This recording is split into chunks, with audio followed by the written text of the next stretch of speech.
They were Hollywood's biggest stars, dreamy, masculine, untouchable.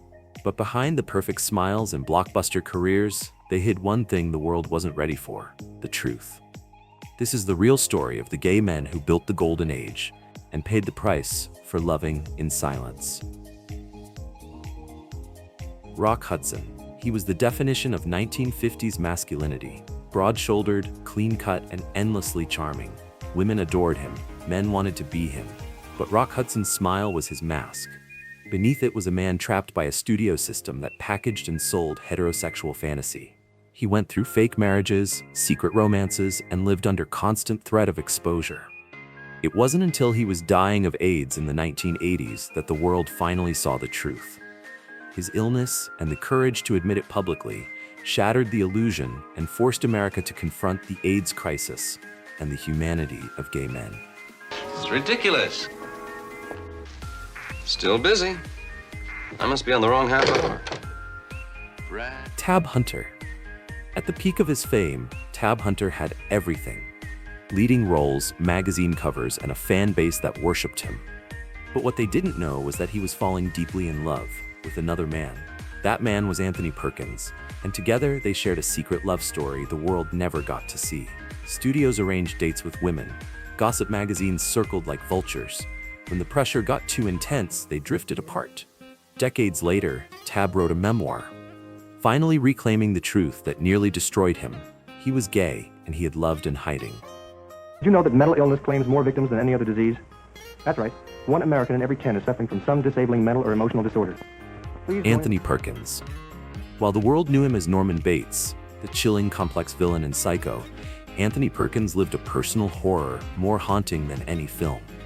Raised in a deeply religious household, Anthony internalized his shame. His secret relationship with Tab Hunter was passionate, but doomed by fear. Later, in a move that broke his own heart, he married a woman and had children, desperate for normalcy. He died of AIDS in 1992, having spent a lifetime running from the one truth that could have set him free. I meant well. People always mean well. They cluck their thick tongues and shake their heads and suggest oh so very delicately. Montgomery Clift. He was Hollywood's original tortured soul. Beautiful, talented, and intensely private, Montgomery Clift redefined masculinity on screen with a vulnerability that hadn't been seen before. But that vulnerability wasn't an act, it was real. Monty loved men, and the burden of secrecy was unbearable. After a horrific car crash disfigured his face, his spiral into alcohol and depression only deepened. He died at 45, and to this day, he remains a symbol of brilliance overshadowed by repression. A man who gave the world his heart, but was never allowed to live freely. I couldn't help myself, I couldn't. What I thought was so extraordinary was Monty's ability. Sal Mineo. He was just 15 when he became a star, standing beside James Dean in Rebel Without a Cause. Sal Mineo's youthful energy and raw emotion captivated audiences, but behind his charisma was a young man grappling with his sexuality in a brutal industry. Unlike many, Sal dared to live authentically. He took roles in gay-themed plays, publicly dated men, and refused to apologize for who he was. In 1976, he was stabbed to death outside his home. It was called a random robbery, but for many, Sal's death felt like the final punishment for living too boldly. Love that's as warm and as sweet as the love in your eyes, young as we are. William Haines. He was Hollywood's first openly gay star, though no one was allowed to say it. In the 1920s, William Haines was box office gold, the charming rogue who could do no wrong. But when MGM demanded he enter a fake marriage to protect his image, he refused. They blacklisted him. He walked away. With his partner Jimmy Shields, Haines reinvented himself as one of the most successful interior designers in Beverly Hills. Joan Crawford once said they had the happiest marriage in Hollywood. He didn't just survive, he thrived, long before the world was ready.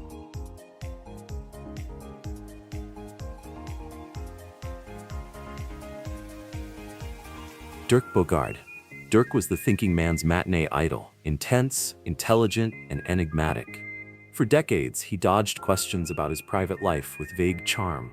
But those closest to him knew the truth. He had a life partner, Anthony Forward, with whom he shared a quiet, devoted companionship.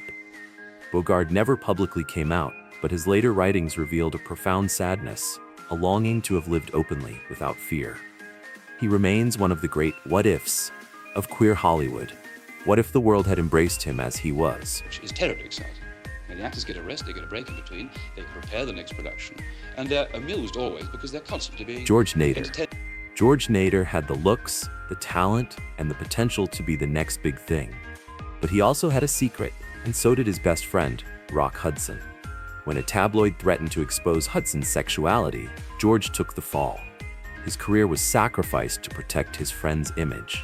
Exiled from the A-list, he turned to European B-movies and science fiction. In private, though, George lived happily with his partner Mark for over 50 years. He chose love over fame, and in doing so became a quiet hero.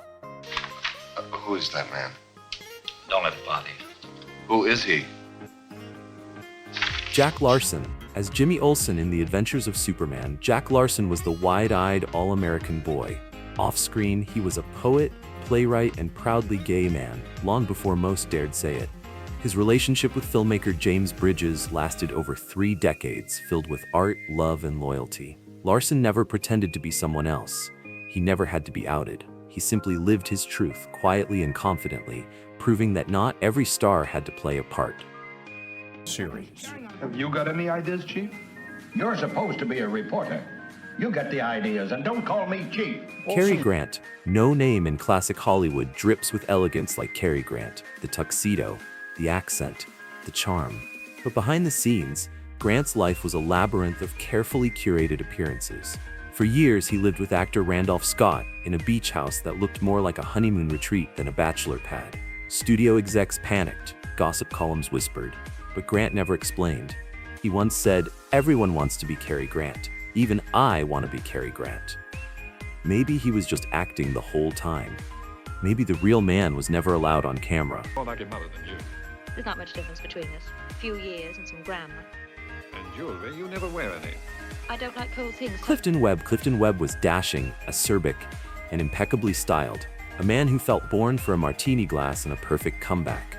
He played elegant, snide bachelors with such conviction, it became clear art was imitating life.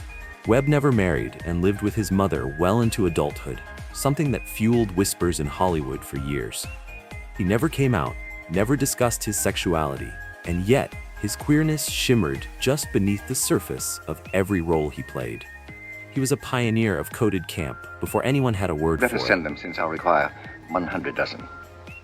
100 dozen? On second thought, make it 110 dozen. Cesar Romero to the public, he was the debonair Latin lover or the manic, cackling Joker in the Batman series. But behind closed doors, Cesar Romero had a reputation as one of Hollywood's most magnetic and flamboyant gay men. Stories circulated, wild, scandalous, and likely exaggerated. But the fact remained, Romero made no effort to chase women, no attempt to marry, and no apologies for who he was. His queerness was an open secret, wrapped in charm and hidden in plain sight.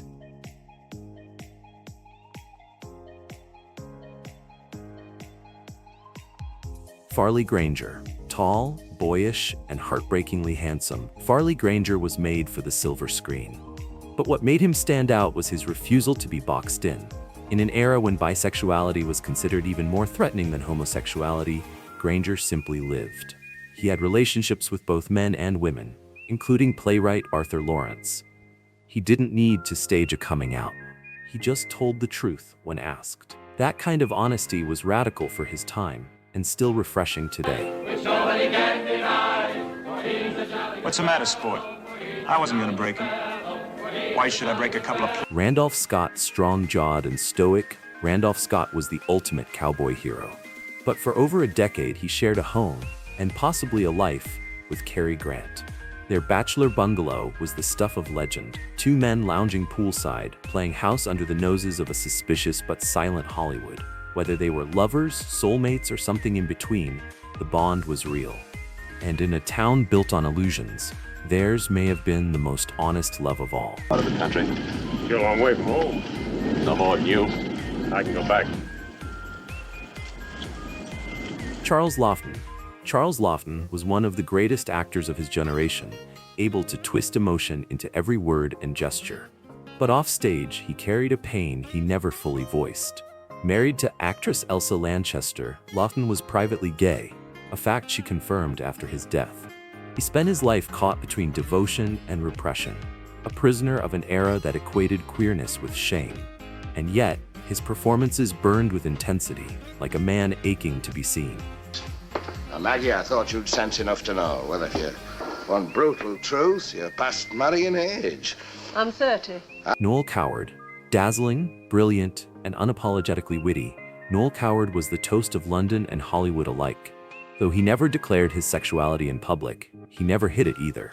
His plays sparkled with queer subtext, his songs dripped with innuendo, and his persona was pure camp sophistication. Coward understood the power of style and used it to deflect scrutiny while expressing his truth in art. He lived on his own terms, and history caught up to him. Her dresses off in a dressmaker shop for over a year.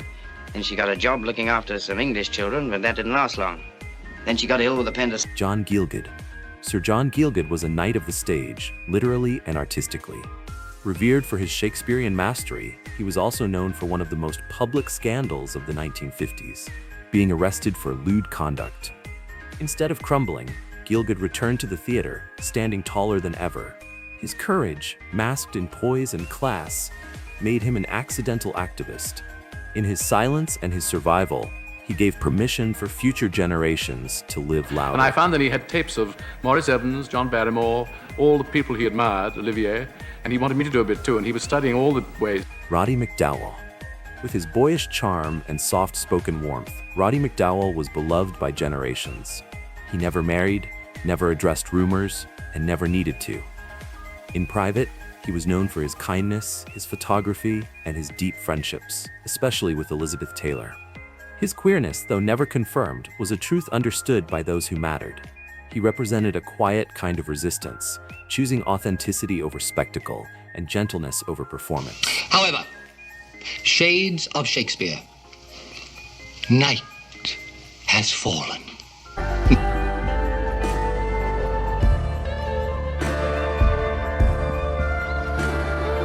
Marlon Brando. Marlon Brando was the original bad boy. He shattered conventions, seduced the screen, and lived life on his own chaotic terms. In interviews, he casually admitted to same-sex affairs, brushing them off with a smirk. Like a lot of men, I've had homosexual experiences, and I'm not ashamed. For Brando, sexuality was fluid, messy, and irrelevant to his greatness. He was beyond labels, before society even knew what to call that.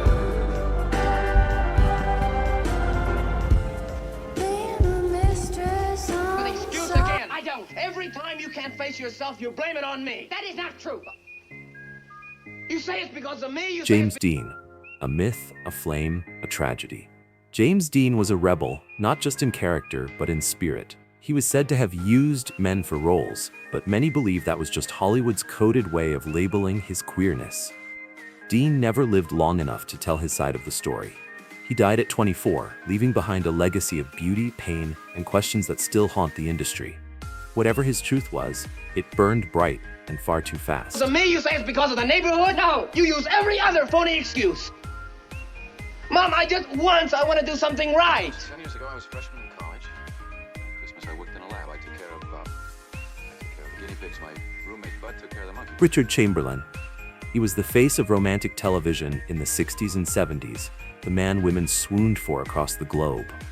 But Richard Chamberlain was living in fear.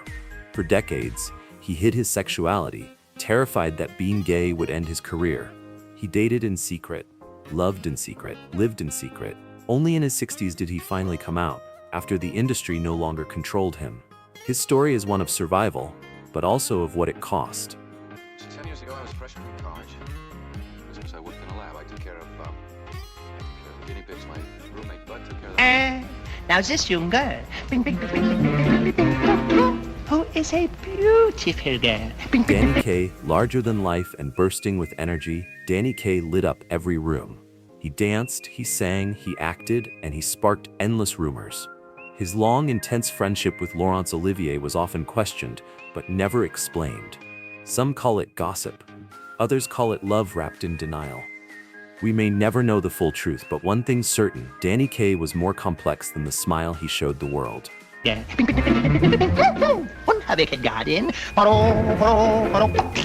They were Live more all than alone on a actors. farm, and They all were she has for warriors in company. a war no one saw.